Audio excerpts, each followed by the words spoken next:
Hello friends, welcome to my channel. இன்றைக்கி மீன் பொடி மாசு தாங்க பார்க்க போகிறோம். நம்ம ஃப்ரெஷ்ஷாக ஒரு 100-150 கிராமில் மீன் எடுத்துக்கிட்டாச்சுங்க. முள் இல்லாமல் எடுத்தாச்சு. அதை 2 பக்கமும் பெப்பர் ஒரு ஸ்பூன் கிட்ட போட்டுட்டு 2 பக்கமும் அதை நல்லா சரிசமமாக பரவுற மாதிரி அதை பூசி எடுத்துக்கிட்டாச்சுங்க. அப்புறமா 1/4 ஸ்பூன் உப்பையும் போட்டுட்டு அதையும் 2 பக்கம் வர மாதிரி போட்டு நல்லா தேய்ச்சி எடுத்துக்கிட்டாச்சுங்க. 2 பக்கமும் சரிசமமாக வர மாதிரி தடவி எடுத்துக்கிட்டாச்சுங்க. அப்புறம் ஒரு குக்கரில் தண்ணி கொஞ்சம் ஊற்றி இதை ஆவி கட்டி எடுத்துக்க போகிறோங்க.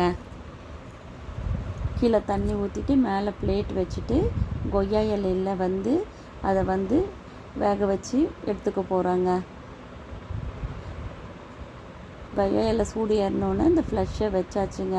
அது கொய்யா இலையோடு சேர்ந்து வெந்து வரும்போது அது வாசனையே வித்தியாசமாக இருக்குங்க.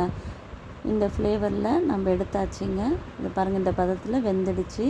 இதை எடுத்து நம்ம ஆற வச்சுக்கலாங்க. அதுக்குள்ளே வெங்காயம் பச்சை மிளகாலாம் ரெடி பண்ணியாச்சு.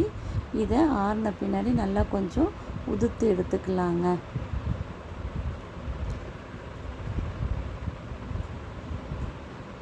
இது கொய்யா இலையோடு வெந்து வரதுனால அந்த ஸ்மெல்லே வித்தியாசமாக இருக்குங்க. இது நல்லா உதுத்து எடுத்துக்கிட்டாச்சுங்க. ஒரு வாணலியில் 4 ஸ்பூன் எண்ணெய் ஊற்றிட்டு ஒரு 2 பச்சை மிளகாவை பொடி பொடியாக நறுக்கி போட்டுட்டு வெங்காயம் ஒரு 2 பொடி பொடியாக நறுக்கி போட்டுட்டு நல்லா வதக்கி கறிவேப்பிலையும் போட்டு தாளிச்சிட்டு நல்லா வதக்கி எடுத்துக்கலாங்க. இஞ்சி பூண்டு பேஸ்ட்டையும் அதையும் ஒரு ஸ்பூன் போட்டுட்டு நல்லா வதக்கி எடுத்துகிட்ட பின்னாடி இந்த உதுத்த மீனை அதில் போட்டு நல்லா ட்ரை ஆகிற வரையும் நல்லா வதக்கி எடுத்துக்கணுங்க.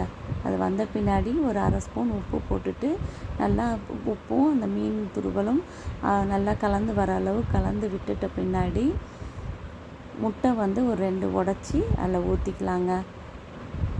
முட்டை நல்லா கலந்து வர வரையும் நல்லா வதக்கிக்கலாங்க. அது வதக்கிட்ட பின்னாடி நல்லா ட்ரையாக வரணும் முட்டையும். அப்புறம் சில்லி ஃப்ளேக்ஸ் ஒரு ஸ்பூன் கிட்ட போட்டுட்டு அப்புறம் சீசனிங் ஹெர்புன்றதை ஒரு ஸ்பூன் போட்டுட்டு அதையும் நல்லா கலந்து விட்டுக்கலாங்க. அப்புறம் லெமனை ஒரு அரை மூடி சின்னதாக புழிஞ்சி விட்டுட்டு நல்லா கலந்து கொத்தமல்லி கலந்து எடுத்துட்டோம்னா சுவையான மீன் பொடி மாஸ் ரெடிங்க. இந்த டிஷ் எப்படி இருக்குன்னுட்டு கமெண்ட் பண்ணுங்கள், ஷேர் பண்ணுங்கள், லைக் போடுங்க, சப்ஸ்கிரைப் பண்ணுங்கள். தேங்க்யூ.